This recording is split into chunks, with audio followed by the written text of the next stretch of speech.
We'll begin with our interview with U.S. Trade Representative Ambassador Jamieson Greer. We spoke with him earlier this morning.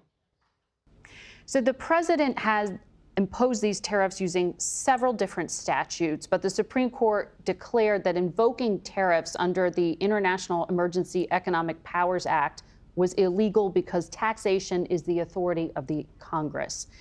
But the president then said he is going to issue, quote, legally permissible tariffs, and that he doesn't need to go to Congress. So can you clarify, will you ask Congress to legislate tariffs, and if so, which ones? So again, thanks for having me on. And right now, it's important to understand that over the years, Congress has delegated enormous tariff setting authority to the president, depending on the situation. So even though the Supreme Court struck down tariffs under one authority, tariffs under other national security elements remain in place. Tariffs under what we call Section 301 related to unfair trading practice remain in place. And so we, of course, can conduct additional investigations under these tools to impose tariffs, to have continuity in the president's trade policy. But to be clear, those investigations, they have guardrails, they have processes. In fact, the 301s, they could take a year or so to complete those investigations before tariffs come in. You won't have the ability to move as quickly now that the court has ruled, correct? So we don't have the same flexibility that IEEPA gave us, which is the emergency statute. Under Section 301, we have a series of hearings, we have public comment, we consult with the other countries, and then we try to resolve the unfair practices we identify, and if they're not resolved, you can take actions like tariffs or other things to try to resolve them. Yeah. We have tariffs like this already in place on China, and we have open investigations already.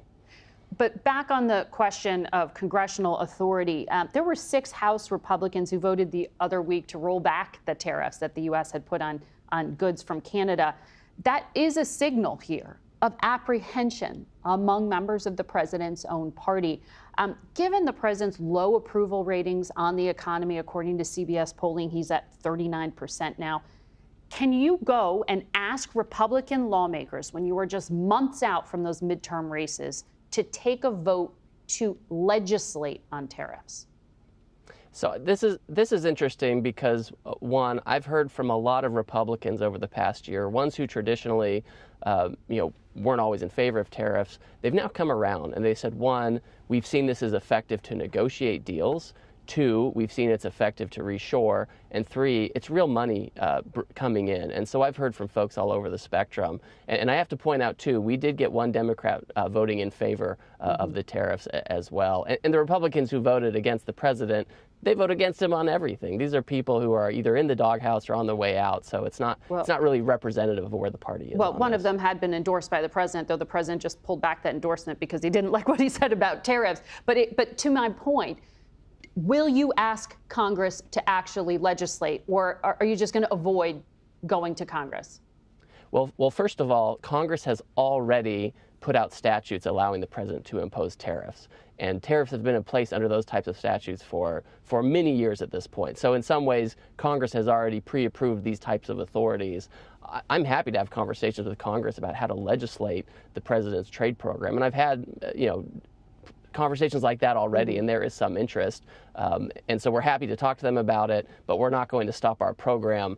We'll just use the congressional authorities they've extended already for now. Okay, so in terms of the existing authorities, the president said he's going to sign an order to impose a 10% global tariff under Section 122.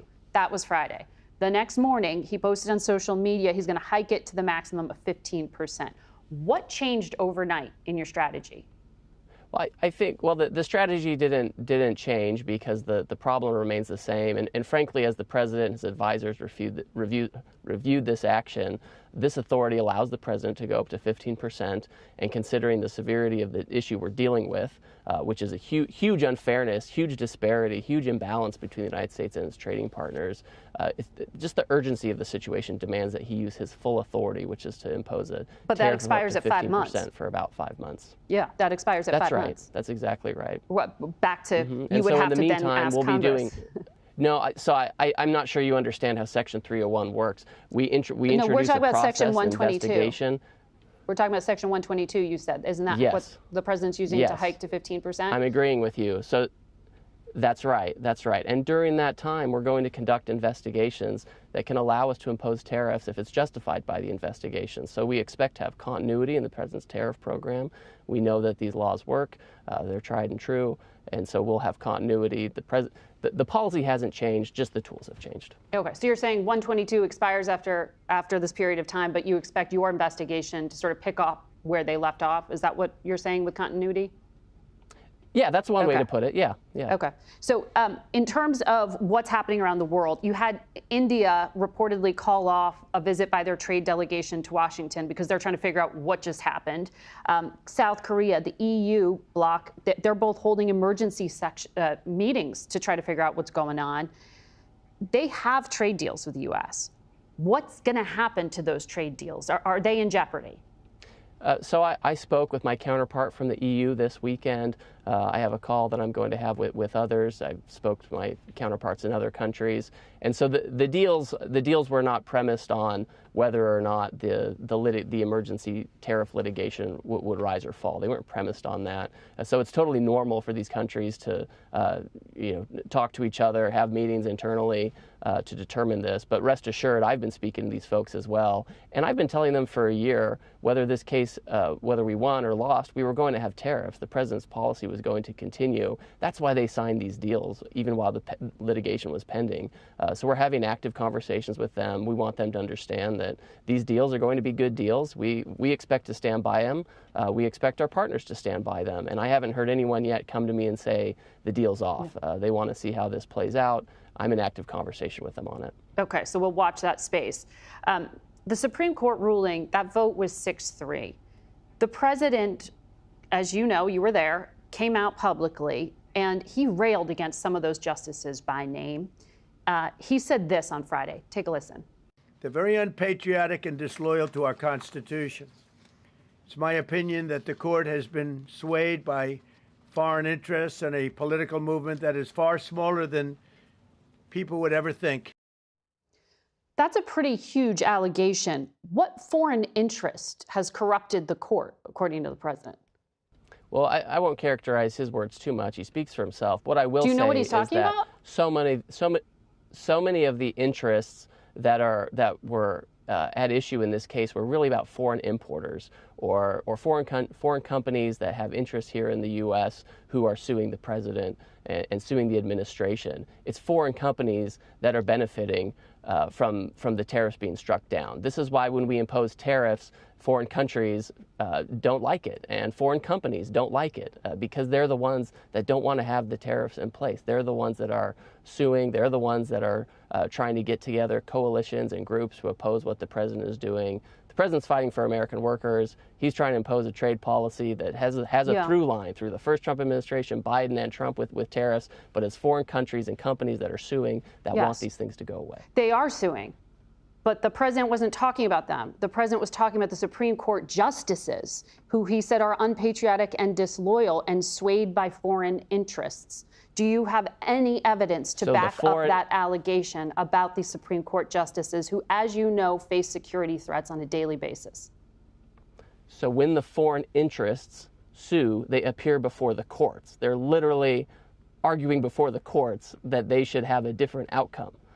So they are. It's quite obvious that foreign interests are involved. They're helping bring lawsuits. They're arguing before the court, these justices, 6 of them, agree with what a lot of these foreign interests want, which is take down the tariffs, take down the barriers, and let us import as much cheap crap as we want to the United States at the expense of American workers.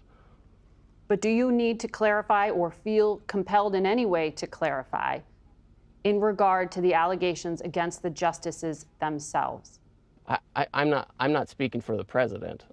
What I'm telling you is that when the president talks about foreign influences, at a minimum, what we see is that foreign companies are involved in the coalitions, the PR effort, they're involved in the cases, and they don't want these tariffs. It's not a secret. I mean, for months, these foreign countries and companies and people in the United States who benefit from their commercial relationships with them, they want these tariffs to be gone. That should be the signal for us that we're doing the right thing, that we're over the target. When the foreign countries and companies are literally arguing in court through their advocates to take it down. We know they have influence. Well, 1,500 businesses, including Costco, have filed lawsuits to get repaid for these tariffs. But we will leave it there. Jamieson Greer, thank you for your time this morning.